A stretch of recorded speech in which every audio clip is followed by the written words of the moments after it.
ఇద్దరు పిల్లలతో కుటుంబ నియంత్రణ ఆపరేషన్ ఫ్యామిలీ ప్లానింగ్ చేసుకోవడానికి వీలు లేదన్నట్టుగా ఉత్తర్వులు ఉన్నాయా? నిజానికి ఉన్నాయా? చాలా హాస్పిటల్, ప్రభుత్వ హాస్పిటల్ ఎక్కడా చేయట్లేదట. మేము చేయము, ముగ్గురిని కనాల్సిందే మీరని బలవంతం చేస్తూ మాట్లాడుతున్నారట. నిజంగా ఇది అటువంటి బలవంతంగా మేము చేయమని చెప్పడమో, లేకపోతే బలవంతంగా మీరు 3వ బిడ్డను కనాల్సిందే, లేకపోతే 4వ బిడ్డను కనాల్సిందే అని చెప్పే రైట్ ఏ హాస్పిటల్కైనా, ఏ అధికారికైనా ఉంటుందా? సార్ అసలు తల్లి మీద పెత్తనం చేసే అధికారం తాళి కట్టిన భర్తకి కూడా లేదు సార్. ఎన్నో జడ్జిమెంట్లు ఉన్నాయి సార్. భర్త బిడ్డను కనమంటే, తండ్రిగా నేను తండ్రిని అవ్వాలి అంటే, నేను సినిమా ఇండస్ట్రీలో ఉన్నాను, నా కెరియర్ అయ్యే వరకు నేను కననని, నేను ఐఏఎస్ కోచింగ్కి వెళ్తున్నాను, నా కెరియర్ అయ్యే వరకు నేను కననంటే కొన్ని కేసుల్లో కూడా అద్భుతమైన జడ్జిమెంట్లు వచ్చినాయి సార్.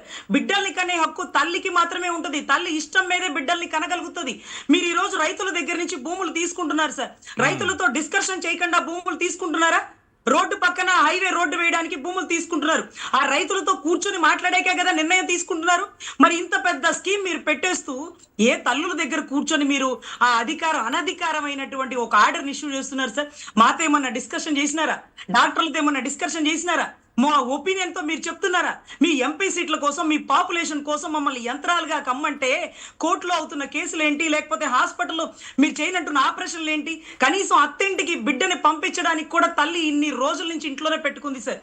ప్రైవేట్ దాంట్లో అయినా ఆపరేషన్ చేసి పంపిద్దామమ్మా, అత్తగారింటికి పంపించి రేపు మళ్ళీ ఇంకో కడుపో కాలో వస్తే పోషించే పరిస్థితుల్లో, బిడ్డకి కనీసం పురుడు పోసే పరిస్థితుల్లో కూడా మేము లేవమ్మా అంటున్న పరిస్థితుల్లో ఈ రోజు కన్న బిడ్డల్ని కూడా ఇంట్లోనే పెట్టుకున్నారు సార్, కేవలం ఈ స్కీమ్ వల్ల. కానీ ఈ పాలసీని సమర్థించే వాళ్ళు ఉన్నారు కదా, ఈ 30,000 40,000 ముగ్గురు పిల్లలు పుడితే 30,000, నలుగురు పిల్లలు పడితే 40,000 ఇస్తాననేటటువంటి పాలసీని సమర్థించే వాళ్ళు ఉన్నారు. డబ్బులు ఇస్తున్నారు కదా, చంద్రబాబు నాయుడు గారు ఒక ప్యాకేజీ ఇస్తున్నారు కదా, ఏం వదిలేయలేదు కదా, పాలసీని చెప్పి గాలికి వదిలేయట్లేదు కదా, మిమ్మల్ని ఆర్థికంగా ఆదుకునే పరిస్థితి కల్పిస్తున్నారు కదా అని అంటున్నారు. దీనికేం సమాధానం చెప్తారు? సార్ మీకు గుర్తుందో లేదో, ప్యాకేజ్ స్టార్ అంటే చెప్పు చూపించినటువంటి పవన్ కళ్యాణ్ గారు గుర్తున్నారా? ఈ రోజు మీరు తల్లులకి ప్యాకేజ్ ఇస్తామంటే మేము చెప్పులు కాదండి, కనీసం పళ్ళు రాళ్ళు కొట్టేస్తారు తల్లిదండ్రులు ఎవరైతే ఉన్నారో, ముఖ్యంగా ఆడబిడ్డలు.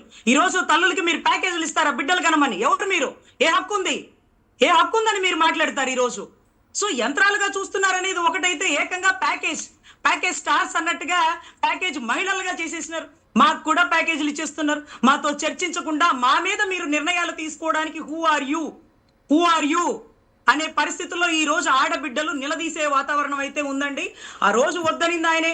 ఈ రోజు దేశ జనాభా పెరగాలి, నా ఎంపీ టికెట్లు కావాలంటే కూర్చోండి, మాట్లాడుకోండి, డిస్కషన్. ఈ రోజు గట్టిగా మనం క్వశ్చన్ చేయొచ్చు, ఎందుకంటే చంద్రబాబు నాయుడు గారు పాలసీని అనౌన్స్ చేశారు. తన పాలసీని జస్ట్ అనౌన్స్ చేసినందుకు గట్టిగా క్వశ్చన్ చేయొచ్చు, ఇందులో ఈ కష్టాలు ఉన్నాయి, ఈ నష్టాలు ఉన్నాయని. రేపు చట్టమే తీసుకొస్తే సార్ ఏ చట్టం తీసుకురావాలన్నా ఎవరి గురించి చట్టం సార్? రైతుల చట్టం తీసుకొచ్చినారు సార్. 3 చట్టాలు తీసుకొస్తే మోడీ గారిని కూడా ధర్నాలు చేసి, జంతర్ మంతర్ ఢిల్లీలో ధర్నాలు చేసి వెనక్కి పరిగెట్టించి ఆ చట్టాలను వెనక్కి తీసుకున్న పరిస్థితి ఉంది సార్. ఈ రోజు మా మీద చట్టాలు వేస్తే మేమెళ్ళి జంతర్ మంతర్లో కూర్చోవాలి సార్, తల్లులో మేము కూర్చోవాలి సార్. ఈ రోజు ఎడ్యుకేషన్కి ఎంత ఖర్చు అవుతుంది సార్? ఉచిత విద్య ఇవ్వగలుగుతున్నారా? ఉచిత వైద్యం ఇవ్వగలుగుతున్నారా? బిడ్డలకి గుండె కోసే వ్యాధులు వస్తూ ఎక్కడ సర్జరీలు చేయించుకోవాలో తెలియక, ఆరోగ్యశ్రీలు పనిచేయక, తల్లి తన కళ్ళ ముందే బిడ్డ చనిపోతున్న వాతావరణాన్ని చూస్తున్నారు కదా సార్.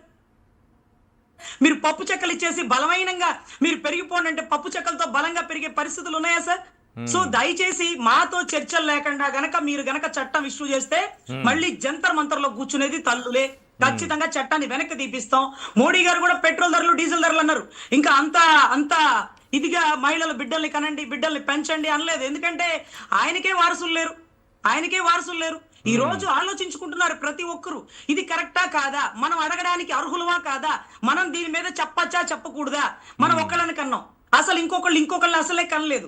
మరి మనం ఎలా చట్టాలు చేస్తాం? ఆ బిడ్డల్ని కన్నాక ఆ బిడ్డలతో ఎంత బాధ, ఆవేదన, లేకపోతే ఎన్ని ఆరోగ్య సమస్యలు, ఎన్ని అనారోగ్య సమస్యలు, ఎంత విద్యా ఖర్చులు, ఇవన్నీ ఆలోచించుకోవడానికి అనుభవం ఉండాలి సార్. అనుభవం ఉండాలి. ఆ అనుభవజ్ఞులు మాట్లాడితే బాగుంటుంది, కానీ అనుభవం లేని వారు దీని మీద చట్టం చేయడానికి కూడా అనర్హులు.